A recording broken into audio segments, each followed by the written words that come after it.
ಪೊಲೀಸರು ತಪ್ಪು ಮಾಡಿದ್ರೆ ಏನ್ ಮಾಡಬೇಕು ಅಂತ ನಿಮ್ಗೆ ಗೊತ್ತಾ? ಕರ್ನಾಟಕದಲ್ಲಿ ಪೊಲೀಸ್ ಅಧಿಕಾರಿಗಳು ತಪ್ಪು ಮಾಡಿದ್ರೆ ನೀವು ಕರ್ನಾಟಕ ರಾಜ್ಯ ಪೊಲೀಸ್ ದೂರು ಪ್ರಾಧಿಕಾರಕ್ಕೆ ದೂರು ನೀಡಬಹುದು.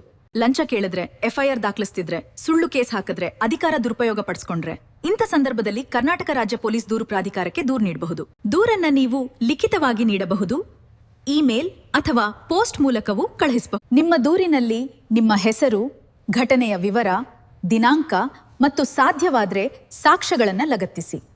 ದೂರು ನೀಡುವಾಗ ಪ್ರಾಧಿಕಾರದಲ್ಲಿ 2 ವಿಭಾಗಗಳಿರ್ತವೆ: ರಾಜ್ಯ ಮಟ್ಟದ ಪ್ರಾಧಿಕಾರ ಮತ್ತು ಜಿಲ್ಲಾ ಮಟ್ಟದ ಪ್ರಾಧಿಕಾರ. ಡಿವೈಎಸ್ಪಿ ಮತ್ತು ಅದಕ್ಕಿಂತ ಮೇಲ್ಪಟ್ಟ ದರ್ಜೆಯ ಅಧಿಕಾರಿಗಳ ವಿರುದ್ಧ ದೂರು ನೀಡಲು ರಾಜ್ಯ ಮಟ್ಟದ ಪ್ರಾಧಿಕಾರ ಸಂಪರ್ಕಿಸಬೇಕು. ಜಿಲ್ಲಾ ಮಟ್ಟದ ಪ್ರಾಧಿಕಾರ ಕಾನ್ಸ್ಟೇಬಲ್ನಿಂದ ಇನ್ಸ್ಪೆಕ್ಟರ್ ದರ್ಜೆಯವರೆಗಿನ ಅಧಿಕಾರಿಗಳ ವಿರುದ್ಧ ದೂರು ನೀಡಲು ಆಯಾ ಜಿಲ್ಲಾಧಿಕಾರಿಗಳ ಕಚೇರಿಯಲ್ಲಿರುವ ಪ್ರಾಧಿಕಾರವನ್ನು ಸಂಪರ್ಕಿಸಬಹುದು. ಪ್ರಾಧಿಕಾರವು ದೂರನ್ನು ಪರಿಶೀಲಿಸಿ ತನಿಖೆ ನಡೆಸುತ್ತದೆ.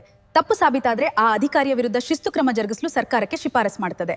ವಿಳಾಸ: 3ನೇ ಮಹಡಿ, ವಿಶ್ವೇಶ್ವರಯ್ಯ ಟವರ್, ಬ್ಯಾಂಗ್ಳೂರ್. ಕಾನೂನಿನ ಅರಿವಿರಲಿ, ಸುರಕ್ಷಿತವಾಗಿರಿ.